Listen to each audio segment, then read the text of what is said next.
Halo semuanya, kembali lagi ke Mas Tanjung Talk Show.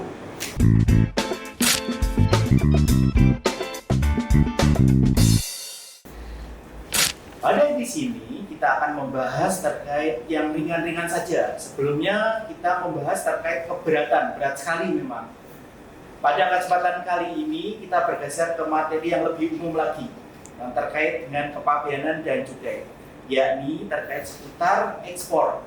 Lebih tepatnya dengan pungutan atas barang ekspor. Nah ini penting sekali.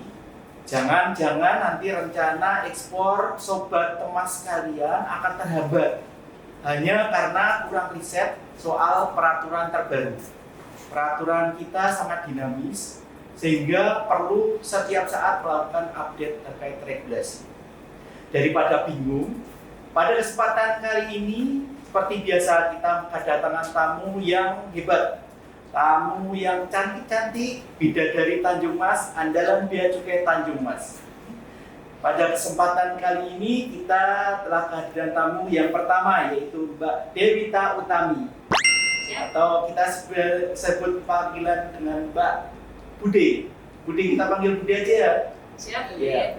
Yang kedua ya itu Mbak Aprilan Selviana Darmayanti, atau kita sering panggil Mbak Selvi. Baik, terima kasih. Ya, apa kabar semuanya?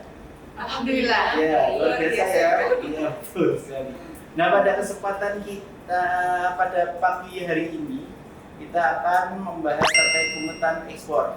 Nah, kedua narasumber kita ini merupakan pejabat peneliti dokumen ekspor yang merupakan representasi kalau kita mau ekspor nanti akan dilakukan penelitian apakah ada biaya keluarnya, apakah ada latasnya, apakah ini salah tarif atau salah jumlah dan jenis barang, akan dilakukan penelitian oleh pejabat peneliti dokumen. Dan narasumber kita sekarang yang kita hadirkan dalam kesempatan kali ini sudah sangat luar biasa. Yang pertama-tama nih Mbak Bude dan Mbak Selvi, banyak dari sobat Mas Tanjung itu menanyakan terkait dengan komoditas ekspor. Nah, mereka agak kebingungan terkait ekspor. Komoditas ekspor itu kan cukup banyak ya. Nah, ekspor itu juga banyak, tapi dari ekspor itu ada barang yang ekspornya sama, tapi jenis barangnya berbeda. Perlakuan biaya keluarnya berbeda, kemudian latasnya juga berbeda. Nah, untuk seperti itu gimana perlakuannya ya? Ekspor atau yang terbiasa disebut sebagai cost tarif ya, ini kan sebenarnya sebagai alat bantu saja dalam mengkategorikan barang, dalam mengklasifikasikan barang ya. Jadi bisa saja dalam satu HS itu bisa terdiri dari beberapa jenis barang itu bisa ya. Nah, seringkali juga kita menemukan terkait dengan pada waktu kita melihat ya peraturan terkait dengan penetapan barang yang terkena biaya keluar maupun peraturan lantas, itu seringkali juga kita menemukan adanya huruf X. Itu artinya bahwa tidak semua barang dalam HS tersebut terkena biaya keluar maupun lantas. Nah, sebagai contoh mungkin kalau untuk yang barang terkena biaya keluar ya di sini ada S4S. S4S ini yang merupakan ini ya, kayu yang diratakan 4 sisinya. Itu baik yang terkena biaya keluar maupun yang tidak terkena biaya keluar itu HS-nya sama. Tetapi yang membedakan di sini adalah luas penampang. Jadi kalau untuk S4S yang di bawah 1000 meter persegi itu tidak terkena, tapi kalau S4S dengan luas penampang di atas atau sama dengan 1000 mm persegi itu terkena. Begitu pula ketika kita melihat ketentuan lantas ya, itu ada misal nih ya, minyak dimurnikan, itu kan HS-nya 1511920. Nah, itu ada beberapa macam juga barang yang termasuk di situ seperti beauty palm oil, kemudian ada edible palm oil termasuk refined food oil. Tapi yang terkena PE atau persetujuan ekspor itu hanya beauty palm oil dan edible palm oil, sedangkan refined food oil ini tidak terkena. Mungkin seperti itu ya. Baik, memang karena HS-nya banyak, barang di dunia ini kan banyak, Ya. jadi ada ekspor yang sama tapi barangnya berbeda Ya, gitu ya. betul, ya. Nah, tadi kan sempat disinggung ya terkait biaya keluar. Nah, kira-kira barang apa sih yang terkena biaya keluar itu? Nah, kita beri kesempatan Mbak Sel, gimana Mbak Sel? Oke, Ada beberapa komoditas atau barang ekspor yang dikenakan bea keluar sesuai peraturan perundang yang berlaku. Ada yang pertama ada kulit dan kayu gitu mas. Kulit itu ada kulit yang masih mentah dan juga kulit yang sudah disamak. Kemudian kayu ini juga ada beberapa jenis, ada seperti vinir, kemudian serbih kayu, kemudian kayu olahan itu juga terkena bea keluar. Kemudian ada juga biji kakao, seperti biji kakao, kemudian kelapa sawit, crude palm oil dan juga produk turunannya. Selain itu juga ada produk hasil pengolahan mineral logam seperti konsentrat tembaga, konsentrat seng itu juga dikenakan bea keluar. Kemudian ada juga produk mineral logam dengan kriteria tertentu.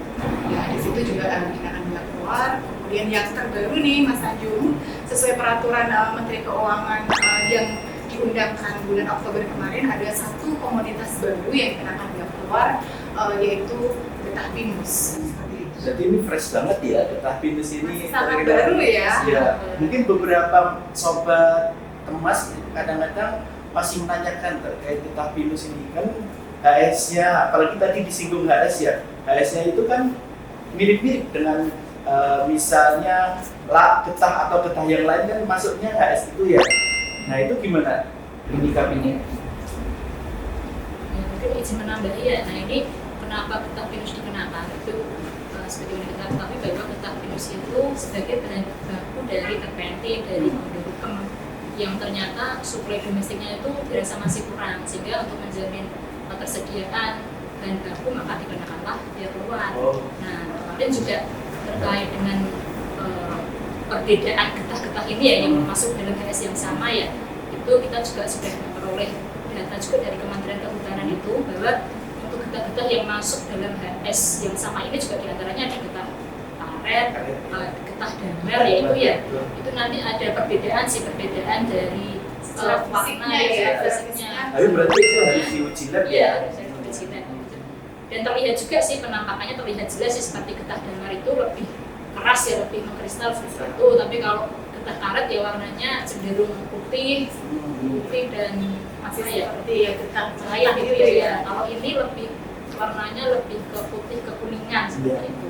Itu kemungkinan untuk ketersediaan produk di dalam negeri ya, seperti itu ya, untuk melindungi pasokan di dalam negeri. Sekarang kan industri terkait pengolahan yang membutuhkan bahan baku getah pinus itu kan cukup banyak.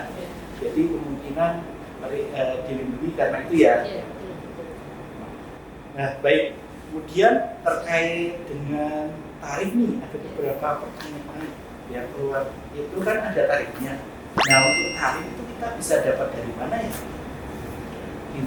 Gimana? Jadi untuk tarif bea keluar itu sudah tertuang di dalam peraturan Menteri Keuangan nomor 68 tahun 2025 itu tentang pengenaan barang ekspor yang dikenakan bea keluar seperti itu dan tarif bea keluar yang merupakan perubahan dari peraturan Menteri Keuangan nomor 78 tahun 2024. Nah, di sini peraturan perundangan ini cenderungnya kan sangat dinamis gitu ya pertanyaannya. Sehingga kami harapkan nanti sobat Temas itu juga sering mengupdate gitu kan ya, sering mengupdate terkait peraturan. Sobat Temas kalian bisa menghubungi ke layanan informasi, nanti akan ditampilkan di sini. Nah, kemudian untuk terkait selain tarif tadi, kan perlu ada namanya harga ekspor atau harga patokan ekspor. Nah itu kalau tarif tadi kan di JDIH, kalau untuk harga referensi atau harga patokan ekspor atau harga ekspor itu kita bisa dapat di mana ya? Jadi kalau untuk harga ekspor itu adalah harga yang digunakan untuk perhitungan bea keluar, itu yang menerbitkan Menteri Keuangan. Sedangkan kalau untuk HPE atau harga patokan ekspor itu ada harga patokan yang diterbitkan secara periodik oleh Kementerian Perdagangan. Dan untuk mengetahui nih HPE-nya di mana itu bisa kita lihat di www.kemendak.go.id. Bisa dilihat seperti itu. Itu nanti biasanya terbit secara periodik tiap bulan, mungkin bisa di awal bulan ataupun akhir bulan sebelumnya.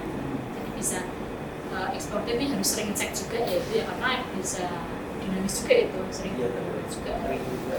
Tapi rata-rata setiap bulan ya, untuk Iya. saat ini ya setiap bulan di awal dan di akhir bulan ya biasanya keluarnya ya. Baik. Kemudian untuk terkait dengan tadi barang komoditas ekspor itu kan ada CPO, ya ada kelapa sawit, CPO dan produk turunannya. Nah, itu ada perlakuan tidak perlakuan kepabeanan khusus ya terkait dengan ekspor kelapa sawit, CPO dan produk turunannya.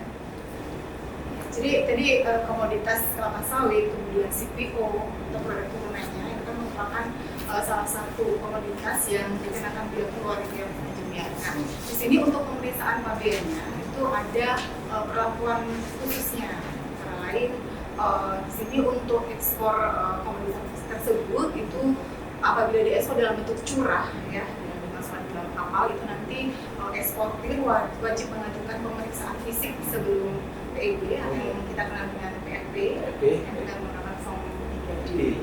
Kemudian untuk ekspor yang dikemas di dalam kontainer nanti eksportir dapat mengajukan juga PFP atau dapat langsung mengajukan PEB tanpa PFP itu dengan dilampiri dengan hasil pengujian oleh laboratorium yang sudah disertifikasi BLPJ. Baik. Terus seperti itu berarti ada perbedaan ya, misalnya produk pihak luar yang termasuk kelapa sawit dan CPO dan turunannya dengan produk-produk lain seperti itu ya. Ya, kemudian ini kan biaya keluar itu nanti kan membayar melunasi biaya keluar. Nah, untuk pelunasan biaya keluar atau membayarnya itu kapan ya? Jadi dalam hal barang ekspor ini dikenakan biaya keluar, nanti pembayaran biaya keluarnya itu dilakukan paling lambat pada saat PEB itu didaftarkan di kantor pabean. Seperti itu. Nanti terbit billing gitu ya? Biasanya ini apa? NPWP biasanya ya. NPWP. Dokumen itu ada Dapat harga biaya keluarnya beserta kode billingnya. Jadi tinggal bayar ke bank devisa persepsi ya, atau ke channel yang lain, misalnya e-commerce juga sepertinya. Iya, betul sekali. Nah, kemudian untuk selain pembayaran biaya keluar, pungutan ekspor itu apa aja ya? Jadi kalau pungutan ekspor selain biaya keluar itu ada juga PPh pasal 22 ekspor, ada juga dana perkebunan. Kalau PPh pasal 22 ekspor itu hanya dikenakan terhadap komoditas tertentu seperti tambang batu bara, kemudian mineral logam dan juga mineral non logam. Sedangkan kalau untuk dana perkebunan itu dikenakan terhadap kelapa sawit, CPO, turunannya dan juga biji kakao. Nah, untuk dana perkebunan itu kita bisa ngecek tarifnya. Kalau untuk dana perkebunan itu kita bisa melihat di peraturan Menteri Keuangan tentang tarif pelayanan badan layanan umum, badan pengelola perkebunan pada Kementerian Keuangan.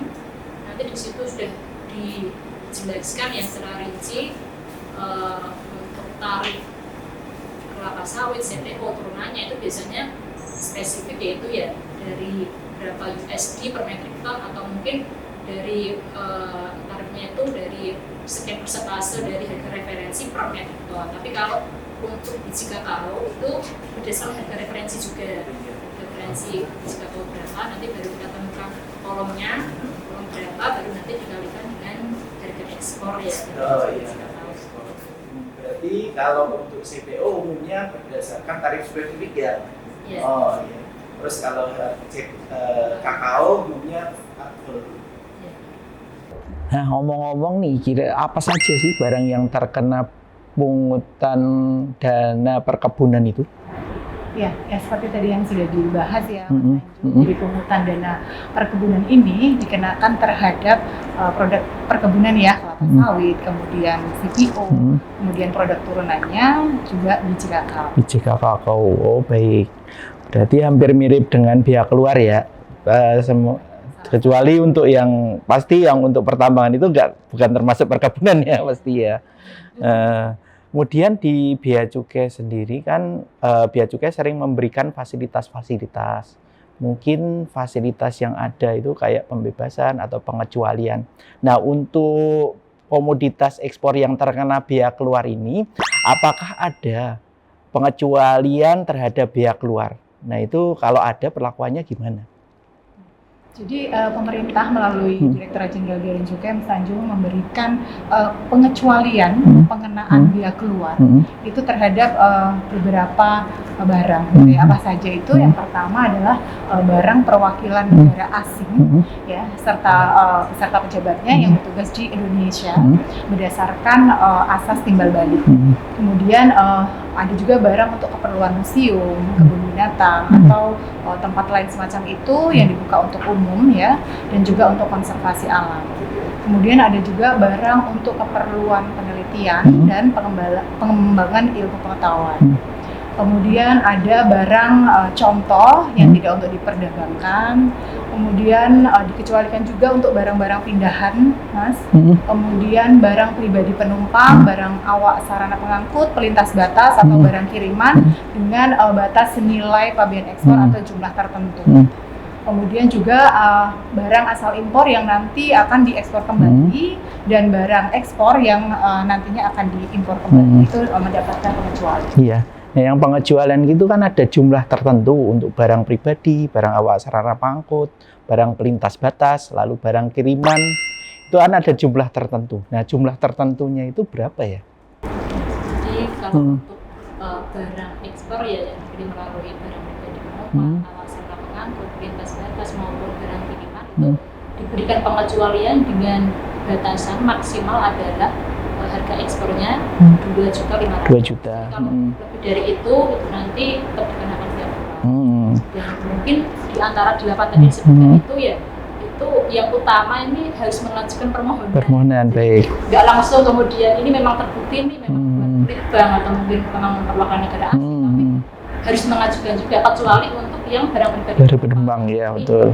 Barang penumpang, awak sarana pengangkut, pelintas batas, barang kiriman perlu. Dan nanti kalau sudah mendapatkan persetujuan pengecualian bea keluar itu nanti harus dilampirkan di pemberitahuan pabean ekspor. Oh, baik. Tidak dilampirkan Tetap dikenakan bea keluar. Oh iya, itu ya. Iya betul. Berarti jangan sampai lupa untuk mendapatkan pengecualian harus mengajukan permohonan terlebih dahulu. Diajukan di mana? Ya, kantor pabean. Baik, kantor pabean ekspor ya pasti ya. Nah, kemudian untuk yang terkait dengan ini pembebasan bea masuk yang 2,5 juta ini, kalau lebih gimana ya? Ya, kalau lebih ya berarti atas kelebihannya ini bisa dikenakan bea keluar. Oh ya, baik. Nanti bisa menghubungi ke layanan informasi untuk mendapatkan informasi lebih jauh lagi. Talk show Mas Tanjung pada kesempatan kali ini sudah selesai.